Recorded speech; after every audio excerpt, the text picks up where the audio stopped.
Tem uma pergunta que quase ninguém quer encarar até o fim.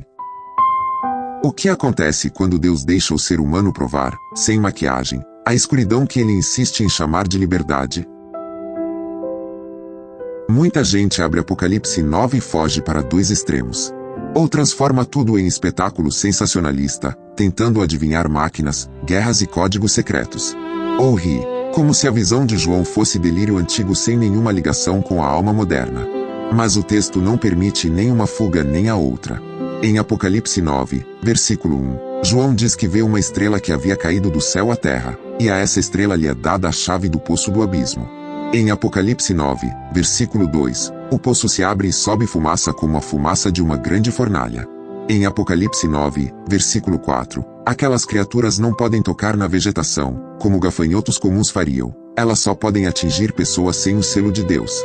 E em Apocalipse 9, versículo 6, os homens procuram a morte e não a encontram. Então a pergunta não é pequena. Isso é literal, simbólico, demoníaco, militar. Um retrato apocalíptico que funde camadas visíveis e invisíveis. E mais fundo ainda, por que Deus coloca isso na Escritura? Para alimentar curiosidade doentia? Não. Para rasgar a mentira que o coração moderno conta para si mesmo. A mentira de que trevas são neutras. A mentira de que o pecado não cobra. A mentira de que o abismo é apenas um tema distante do fim dos tempos. Apocalipse 9 não é uma curiosidade obscura. É um diagnóstico espiritual em forma de visão. É juízo em linguagem incandescente. É um aviso sobre o que acontece quando a luz é rejeitada e a fumaça começa a parecer normal. E hoje nós vamos entrar nessa fumaça sem perder a mão do Cordeiro. Vamos ver a visão respirar. Vamos ouvir o peso dessa trombeta. Vamos sentir o terror do abismo, mas também descobrir o detalhe que muda tudo. Mesmo aqui, no capítulo mais sufocante, o mal continua acorrentado à permissão do Senhor. E para entender isso de verdade, nós não vamos correr pelo texto. Nós vamos atravessar a Bíblia por dentro, porque o que João vê em Apocalipse 9 ecoa antigas invasões de juízo, antigas noites de trevas, antigas resistências do coração. O abismo se revela melhor quando a Escritura fala com a Escritura. Então venha. Não como turista. Venha como quem precisa discernir o próprio tempo. A trombeta está soando. João está exilado, mas o espírito dele está diante da visão, e quando a quinta trombeta ressoa, o som não parece apenas um toque distante. Ele pesa. Ele aperta o peito. Ele anuncia que algo vai descer sobre a experiência humana como fumaça sobre pulmões cansados. Em Apocalipse 9, versículo 1, João não diz apenas que vê uma estrela cair naquele instante. Ele diz que vê uma estrela que havia caído do céu à terra. A queda já a marca. A ruína já a acompanha. E a essa estrela lhe é dada a chave do poço do abismo. Repare nessa expressão, lhe é dada. A chave não nasce na mão dela. A autoridade não é autônoma. Mesmo a criatura caída só abre o que lhe permitem abrir. E quando o texto diz, em Apocalipse 9, versículo 2, que ela abre o poço do abismo, a reação é imediata. Fumaça sobe como de uma grande fornalha. Não é uma névoa leve. É uma massa espessa. Ela entra no ar, no olho, na garganta. Ela escurece o sol e o ar. A luz ainda existe, mas perde nitidez. O mundo não deixa de ter claridade, ele passa a ser vivido sob obstrução. Isso é mais do que meteorologia do fim. Isso é teologia em estado de alarme. Quando o abismo se abre, a percepção humana entra em colapso. E então, em Apocalipse 9, versículo 3, saem da fumaça gafanhotos sobre a terra. Só que João percebe imediatamente, isso não é uma praga agrícola comum.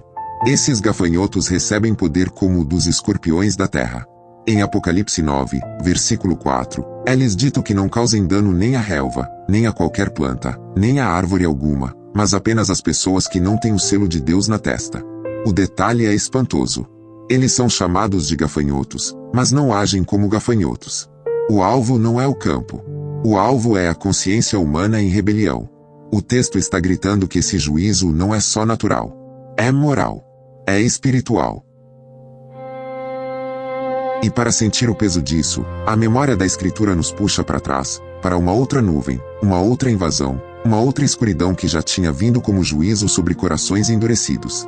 No Egito, em Êxodo 10, o Senhor fala com Moisés, e a ordem vem com a frieza da justiça e com a dor de uma misericórdia rejeitada muitas vezes. O faraó já ouviu, já viu, já resistiu, já barganhou, já prometeu, já mentiu. O coração dele vai se tornando uma fortaleza por fora e uma ruína por dentro. Em Êxodo 10, versículos 12 a 15, Moisés estende a mão sobre a terra do Egito, e o Senhor faz soprar um vento oriental todo aquele dia e toda aquela noite. Pela manhã, o vento traz os gafanhotos. Eles sobem sobre toda a terra do Egito. Pousam em grande número. Tão grande que o texto diz que nunca antes houve tantos, nem jamais haverá. Eles cobrem a face da terra até escurecê-la. Veja isso acontecendo. Faraó está em seu palácio tentando manter o rosto imóvel. Os servos já não falam com a mesma segurança. Os olhos deles correm para as janelas, para as colunas, para os pátios. O ar começa a mudar. O som primeiro é quase um arranhar distante. Depois vira um roçar contínuo, como milhares de unhas secas raspando o mundo. Um oficial leva a mão ao peito e prende a respiração. Outro tenta enxergar o horizonte, mas o horizonte some atrás de uma massa viva. O movimento não vem em linhas elegantes. Vem como enxame faminto, como tecido escuro sacudido por uma mão invisível. Os animais se agitam nos currais. Homens cobrem a cabeça com os braços. Mães puxam filhos para dentro.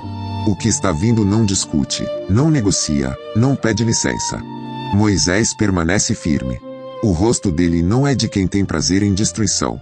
É de quem já chorou antes de obedecer.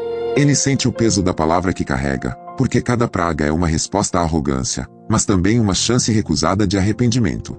E enquanto o céu do Egito se move com asas e patas e fome, o coração do faraó ainda está no centro da cena. Em Êxodo 10, antes do juízo se completar, os conselheiros dele quase imploram: até quando este homem será uma armadilha para nós? Deixa os israelitas irem para prestar culto ao Senhor, o Deus deles. Ainda não percebes que o Egito está arruinado?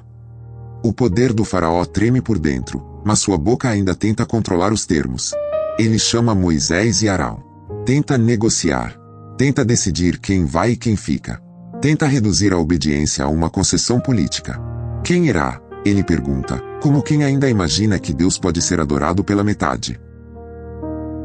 Moisés responde em Êxodo 10, versículo 9, sem recuar um passo: temos que levar todos, jovens e velhos, filhos e filhas, ovelhas e bois, porque vamos celebrar uma festa ao Senhor. Não existe adoração verdadeira negociada com o opressor do coração. Então vem o juízo. Os gafanhotos entram. Eles pousam nas videiras, nas figueiras, nos campos, nos restos do que o granizo não destruiu. O som é seco. É mastigação em escala nacional. Folha some. Casca é exposta. Ramo fica nu. Os homens batem com panos, gritam, correm, acendem fogo, mas a praga não respeita desespero humano. Em Êxodo 10, versículo 15, eles devoram tudo o que o granizo deixará. Nada verde resta nas árvores nem nas plantas do campo em toda a terra do Egito. Faraó então chama Moisés e Arão depressa. A pressa dele não é arrependimento profundo, é pânico comprimido. Ele diz: pequei contra o Senhor, o Deus de vocês, e contra vocês. Agora perdoem mais uma vez o meu pecado e orem ao Senhor, o Deus de vocês, para que ele afaste de mim esta praga mortal. A frase até soa humilde, mas o coração ainda está tentando apenas remover a dor sem se render ao Senhor. Quantas vezes o homem quer alívio, mas não quer governo? Quantas vezes quer cessar a praga, mas não quer dobrar o joelho? Moisés sai. Ora, o Senhor muda o vento, lança os gafanhotos no Mar Vermelho, nenhum só fica. Mas Êxodo 10, versículo 20, fecha a cena com um golpe duro. O Senhor endurece o coração do faraó, e ele não deixa os israelitas saírem. Porque essa antiga praga importa quando ouvimos a quinta trombeta? Porque João usa a memória do Egito, mas a leva para uma dimensão mais profunda. No Egito, os gafanhotos devoram a terra de um império arrogante. Em Apocalipse 9, os gafanhotos não recebem permissão para tocar a terra verde. O alvo agora é o homem sem selo. O juízo avança da colheita para a consciência, da plantação para o peito, da superfície para o interior. O que era sombra em Êxodo explode em símbolo total em Apocalipse. O coração endurecido que resistiu à luz agora respira fumaça. O império externo vira estado da alma. Mas o eco não para no Egito. Porque há outro livro onde gafanhotos aparecem não apenas como desastre agrícola, mas como linguagem de invasão, de exército, de dia do Senhor. E se você quer ouvir Apocalipse 9 sem mutilar o texto, você precisa ouvir Joel. Em Joel capítulo 1 e capítulo 2, a calamidade cai e o profeta não trata aquilo como mera crise de safra. Ele fala como quem vê a terra inteira gemer sob um aviso do céu. Em Joel 1, versículo 4, ele diz: o que o gafanhoto cortador deixou, o gafanhoto peregrino comeu. O que o gafanhoto peregrino deixou, o gafanhoto devastador comeu. O que o gafanhoto devastador deixou, o gafanhoto devorador comeu. É golpe em camadas. É perda em ondas. É sensação de que não sobra nada inteiro. E então Joel convoca anciãos, lavradores, sacerdotes, noivos, povo inteiro. Não para análise fria, mas para lamento e retorno. Porque quando a devastação toca tudo, a pergunta mais urgente não é apenas como reconstruir, mas voltaremos ao Senhor. Agora entre nessa cena. Os campos estão feridos, mas eu não vou parar no campo, eu vou para a garganta do profeta. Joel fala com urgência.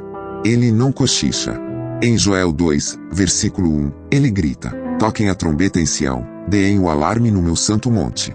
Tremam todos os habitantes do país, pois o dia do Senhor está vindo. Está próximo. Percebe?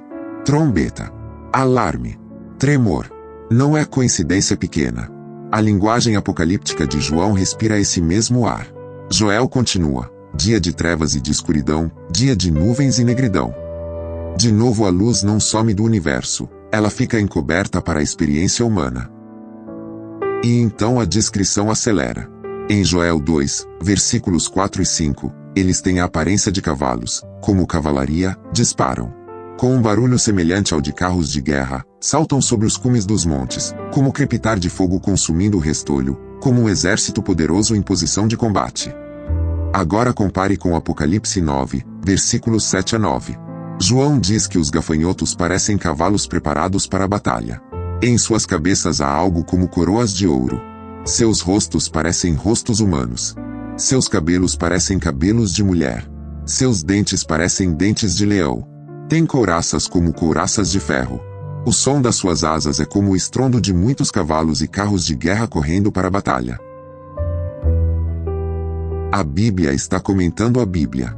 João não inventa um delírio desconectado. Ele pega a linguagem de Joel, a memória do Êxodo, o padrão do juízo divino, e amplia tudo para mostrar uma invasão de terror espiritual. Joel vê o povo empalidecer. As mãos antes treinadas para o trabalho agora tremem. Homens olham para os telhados e veem o impossível, invasores por todos os lados. O texto diz, em Joel 2, versículo 7 em diante, que eles avançam como guerreiros, escalam muros como soldados, marcham cada um em sua fila sem desviar da rota. Não empurram uns aos outros. Correm pela cidade. Sobem nos muros. Entram nas casas. Pelas janelas penetram como ladrão. Isso é o que o abismo faz. Ele não respeita a fronteira doméstica. Ele não para do lado de fora porque você sorriu, porque você se distraiu, porque você mudou de assunto. Se a porta da rebelião permanece aberta, a invasão é metódica. Ela encontra frestas. Ela entra na mente, no desejo, na imaginação, na cultura, no sistema, no quarto, no segredo. Mas Joel faz algo crucial. No meio do alarme, ele abre uma fresta de misericórdia. Em Joel 2, versículo 12, o Senhor diz: agora, porém, declara o Senhor, voltem-se para mim de todo o coração, com jejum, lamento e pranto. E no versículo 13, rasguem o coração, e não as vestes. Aí está a grande diferença entre a fumaça e o arrependimento. A fumaça confunde. O arrependimento clarifica. A fumaça aperta o peito e faz a pessoa buscar qualquer escape. O arrependimento abre o peito diante de Deus e diz: não quero apenas alívio. Quero o Senhor. Isso vai ser decisivo quando voltarmos a Apocalipse 9, porque o terror do capítulo não é só a dor causada pelos gafanhotos do abismo. O terror maior aparece no fim, quando mesmo sob juízo muitos não se arrependem de suas obras, como João diz em Apocalipse 9, versículos 20 e 21. O coração humano consegue preferir a fumaça ao médico. Consegue amar as correntes porque já se acostumou ao som delas. Agora voltemos para a visão de João, mas já não voltamos inocentes. Nós carregamos o Egito e carregamos Joel dentro da leitura. A quinta trombeta continua soando. A fumaça continua subindo. E o apóstolo, em Apocalipse 9, versículo 5, diz que aos gafanhotos não lhes foi dado matá-los, mas apenas causar-lhes tormento durante 5 meses. 5 meses. O texto não está nos convidando a brincar de cronologia frenética. Está sublinhando limitação. O tormento tem medida. O mal recebe cerca. O escorpião só vai até onde o trono permite. E o tormento deles é como o tormento da picada de escorpião quando fere alguém. Pense nisso no corpo. Não como abstração. A picada não arranca o membro. Não produz morte imediata. Ela produz dor que pulsa, que queima, que irradia, que faz a pessoa se encolher, apertar os dentes, perder o eixo. É agonia prolongada. É sofrimento que humilha a autossuficiência. Em Apocalipse 9, versículo 6, a coisa fica ainda mais terrível. Naqueles dias os homens procurarão a morte, mas não a encontrarão. Desejarão morrer, mas a morte fugirá deles. Isso não é poesia vazia. Isso é a experiência extrema de uma humanidade entregue ao tormento sem alívio, ao colapso sem saída rápida, ao vazio tão feroz que a própria morte se torna um objeto de desejo inalcançável. E se você acha isso distante demais, a Escritura mais uma vez abre outra porta para nos ajudar a sentir o peso dessa realidade. Porque existe um homem na Bíblia que conhece o ponto em que a dor faz a morte parecer descanso. Não por juízo demoníaco como em Apocalipse 9, mas por esmagamento da alma. Esse homem é Jó. Em Jó capítulo 3, depois de perder filhos, bens e saúde, depois de sentar sobre cinza, raspando o corpo com cacos, ele abre a boca. O texto é quase doloroso demais para ler devagar. Ele não amaldiçoa a Deus, mas amaldiçoa o dia do próprio nascimento. E em Jó 3, versículo 21, ele fala de homens que anseiam pela morte, e esta não vem, procuram-na mais do que um tesouro oculto. Ouça o peso dessa frase. Procuram a morte mais do que um tesouro oculto. Como alguém cavando no escuro com as unhas feridas, com o suor misturado à poeira, com o coração dizendo, se eu encontrar isso, tudo acaba. Jó não está vivendo a quinta trombeta, mas ele está fornecendo linguagem humana para o desespero que Apocalipse 9 descreve em escala coletiva. O ponto é claro, existe um tipo de agonia em que a vida parece se tornar um quarto fechado sem janela. E quando o pecado, o engano, a opressão espiritual e a dureza do coração se acumulam, o abismo transforma esse quarto em clima de época. Mas aqui está o detalhe que o inferno odeia que você perceba. Em toda essa visão, o mal não age soberano nem por um segundo. Em Apocalipse 9, versículo 1, a chave lhe é dada. Em Apocalipse 9, versículo 3, poder lhes é dado. Em Apocalipse 9, versículo 4, é-lhes dito a quem não devem ferir. Em Apocalipse 9, versículo 5, não lhes é dado matar. 4 vezes o texto reforça limite, concessão, cerca, comando. Isso muda tudo. Porque sem isso, Apocalipse 9 seria apenas um pesadelo cósmico. Com isso, Apocalipse 9 se torna juízo real, terrível, mas ainda debaixo do governo santo de Deus. E para não deixar dúvida sobre quem tem a autoridade final sobre morte, abismo e destino, a própria Escritura já falou claramente. Em Apocalipse 1, versículo 18, o Cristo ressuscitado declara, estive morto, mas agora estou vivo para todo o sempre. E tenho as chaves da morte e do Hades. Entenda isso. A estrela caída não fabrica chave alguma. O destruidor não reina absoluto. O abismo não se autoabre. As trevas não são independentes. Jesus possui as chaves finais. O Cordeiro não perde o trono nem quando a fumaça sobe. E essa verdade nos leva a outra cena da Escritura, onde forças malignas aparecem ferozes, mas imediatamente revelam sua inferioridade diante de Cristo. Em Marcos capítulo 5, Jesus chega à região dos Gerazenos. Assim que sai do barco, vem ao encontro dele um homem com um espírito impuro. O homem mora entre os sepulcros. Ninguém consegue prendê-lo, nem com correntes. Muitas vezes já o acorrentam nos pés e nas mãos, mas ele despedaça as correntes e quebra os ferros dos pés. Ninguém é suficientemente forte para dominá-lo. Noite e dia, entre os sepulcros e nos montes, ele grita e se fere com pedras. Não fique olhando a cena de longe. Entre nela. Os braços desse homem estão riscados. O sangue seca em linhas tortas na pele. A respiração dele vem em rajadas. O cabelo cai sobre o rosto em mechas sujas. A garganta já está ferida de tanto gritar.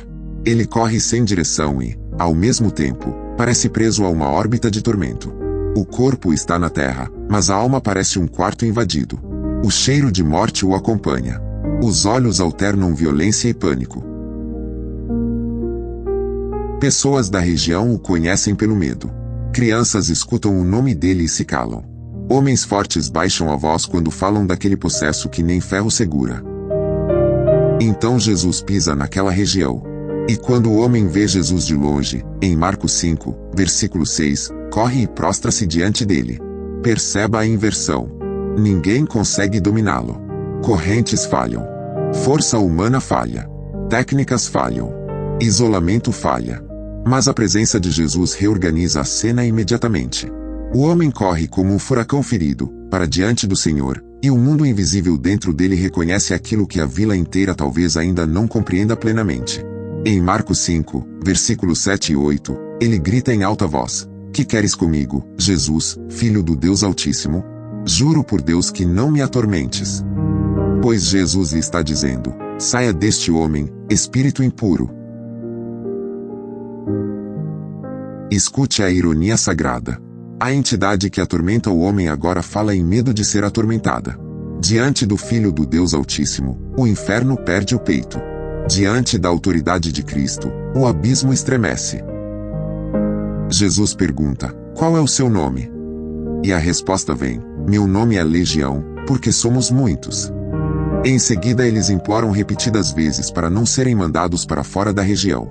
Lucas, em narrativa paralela, deixa mais explícito o medo deles do abismo. Veja a conexão. O mesmo universo espiritual que em Apocalipse 9 aparece simbolizado em linguagem apocalíptica aqui se curva diante de Jesus em encontro direto. Eles sabem quem manda. Há porcos pastando no monte.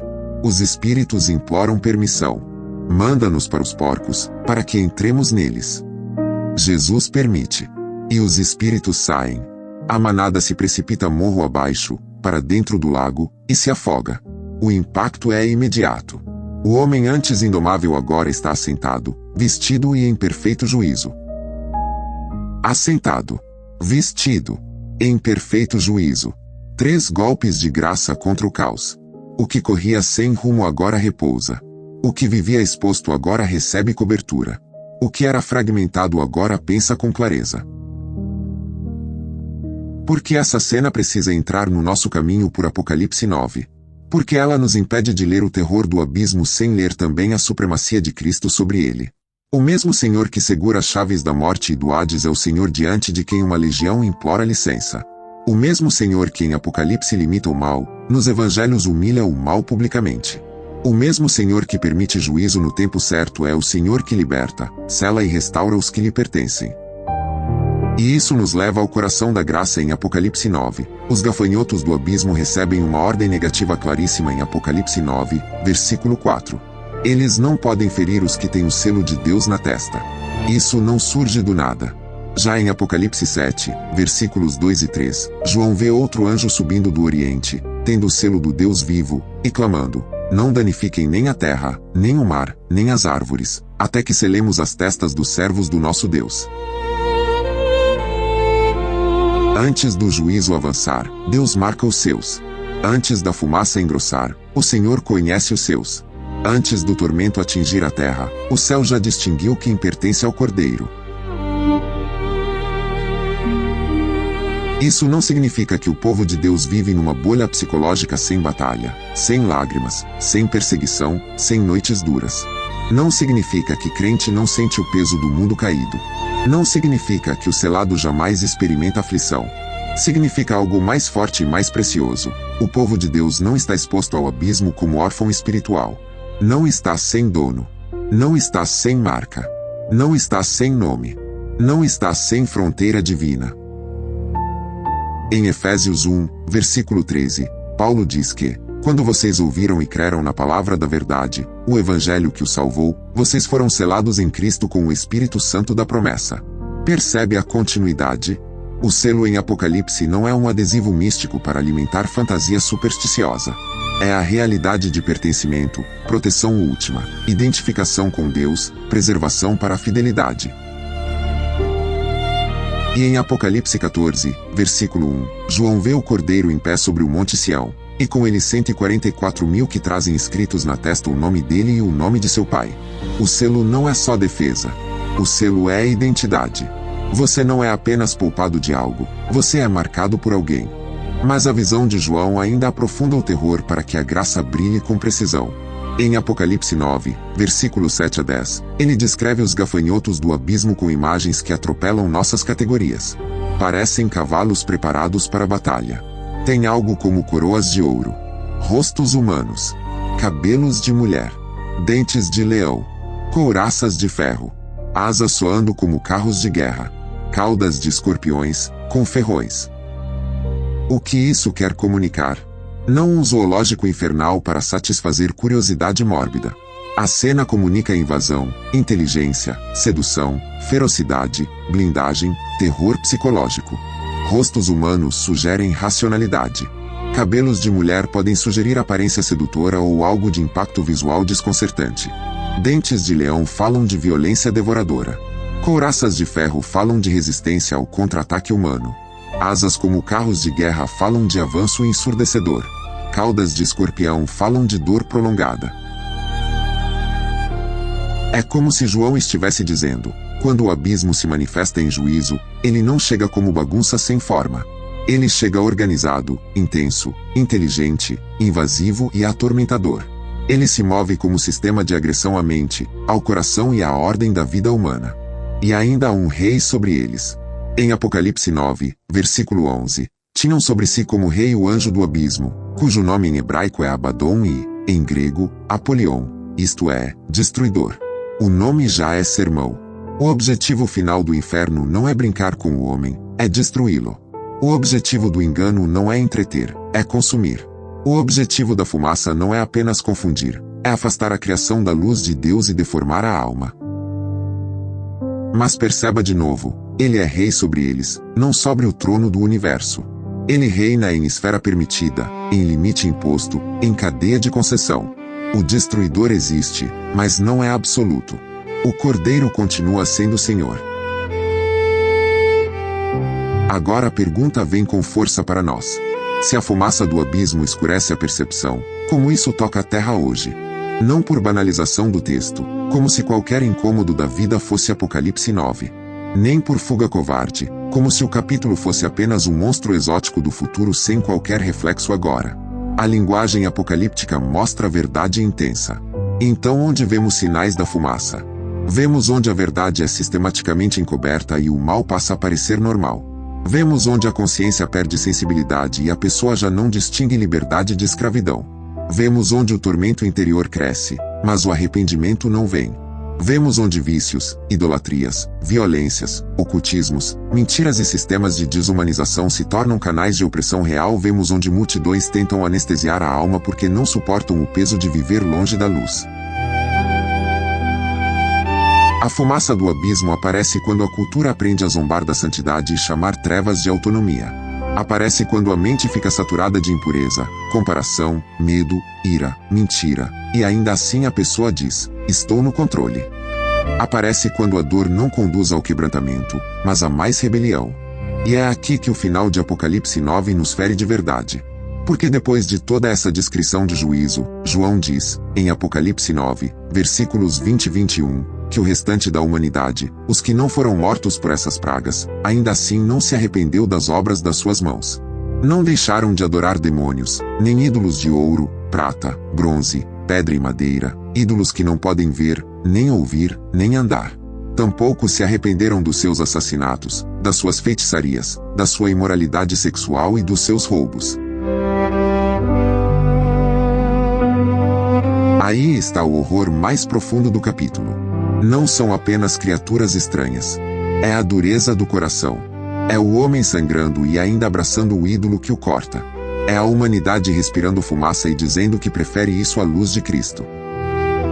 O problema afinal nunca é falta de informação. É amor desordenado. É adoração corrompida. Então eu preciso falar com você não como espectador distante, mas como alma diante da palavra. Talvez a fumaça não tenha chegado à sua vida na forma de manifesto espetacular.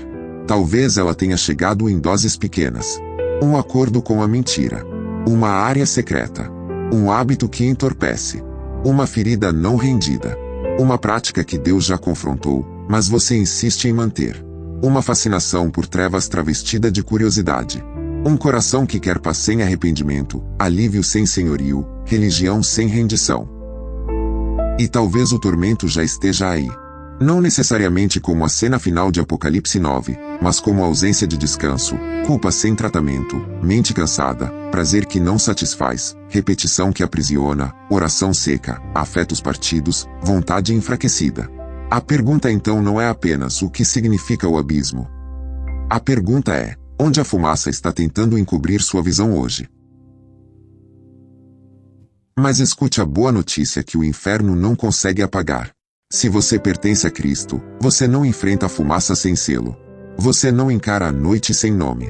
Você não luta abandonado num campo neutro. Segundo Timóteo 1, versículo 7, diz que Deus não nos deu espírito de covardia, mas de poder, de amor e de equilíbrio. Isso não é slogan motivacional. É contraponto do céu contra o tormento das trevas. O Espírito de Deus não leva você à desintegração. Ele conduz você à sobriedade, firmeza e comunhão com Cristo. E porque você é selado nele, você pode discernir em vez de se desesperar. Pode confessar em vez de esconder. Pode romper com ídolos em vez de acariciá-los.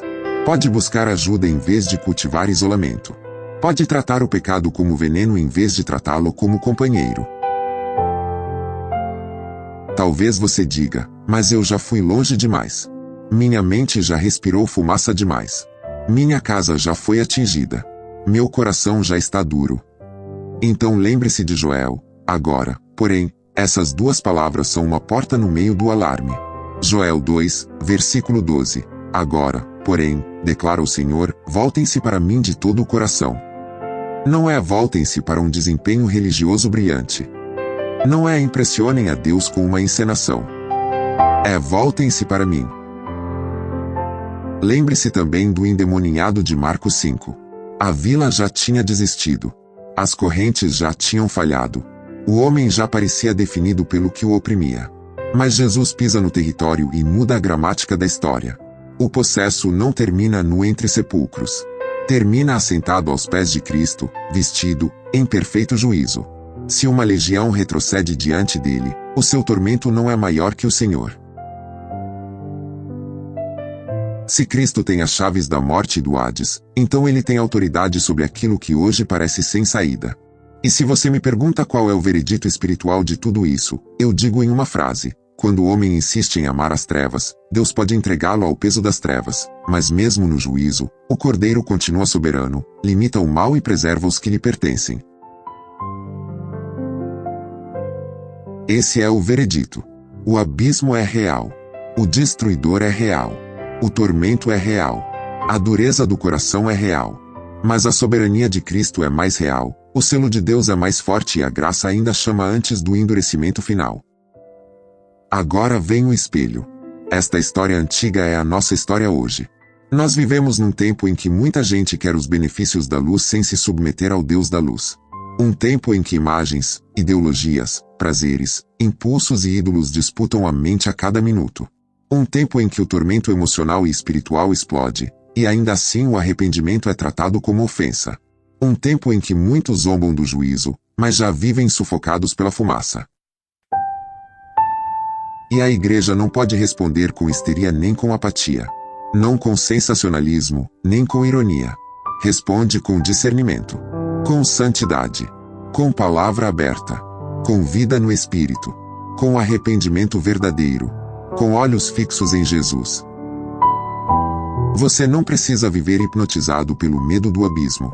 Você precisa viver marcado pelo nome do Cordeiro. Então aqui está o convite. Não um gesto mecânico. Não uma fórmula vazia. Uma resposta. Se o Espírito de Deus está acendendo luz em alguma área da sua vida, não endureça.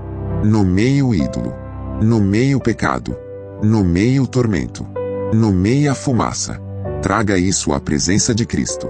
Procure irmãos maduros. Fuja de acordos ocultos. Feche portas que você sabe que alimentam trevas. Volte para a palavra não como ritual, mas como sobrevivência. Ore não para parecer forte, mas porque você precisa de luz. E se você ainda não pertence a Jesus, o chamado não é melhore um pouco. O chamado é renda-se. Receba o Evangelho. Creia naquele que morreu e ressuscitou. Ele tem as chaves. Ele sela os seus. Ele vence o destruidor. Eu quero terminar orando com você de modo simples e honesto. Senhor Jesus, Filho do Deus Altíssimo, nós reconhecemos que sem a tua luz a fumaça nos confunde. Sem o teu governo o coração se engana. Sem o teu espírito a mente se perde. Sonda-nos agora. Revela onde há trevas que chamamos de normais, onde há ídolos que ainda protegemos, onde há tormentos que tentamos esconder. Rasga o nosso coração e não apenas as nossas vestes. Dá-nos arrependimento verdadeiro. Dá-nos discernimento para rejeitar a fumaça e amar a verdade. Lembra ao teu povo que estamos selados em ti, guardados por ti, chamados para a fidelidade. E aquele que está cansado, oprimido, preso, cercado por vozes de morte, visita com tua autoridade, como em Marcos 5. Que haja libertação, sobriedade, paz e retorno ao perfeito juízo em tua presença. Nós não pertencemos ao destruidor. Nós pertencemos ao Cordeiro. E por isso nós resistimos. E por isso nós esperamos. E por isso nós adoramos. Em nome de Jesus. Amém. Se essa palavra falou com você, fique comigo até o fim em espírito. Não trate Apocalipse 9 como curiosidade de internet. Trate como alerta santo e como chamada à fidelidade. Escreva nos comentários uma frase de aliança: sou selado por Cristo, não pela fumaça. E compartilhe este vídeo com alguém que precisa trocar medo por discernimento. Aqui na Palavra Pura, nós não corremos atrás de barulho. Nós corremos para dentro da Escritura até ela correr para dentro de nós. E lembre-se hoje, quando a mente for cercada, quando o mundo parecer escurecido, quando a cultura chamar trevas de luz, o abismo pode abrir, mas não vence o Cordeiro. Quem é marcado por Jesus não é definido pelo medo, e sim pela fidelidade.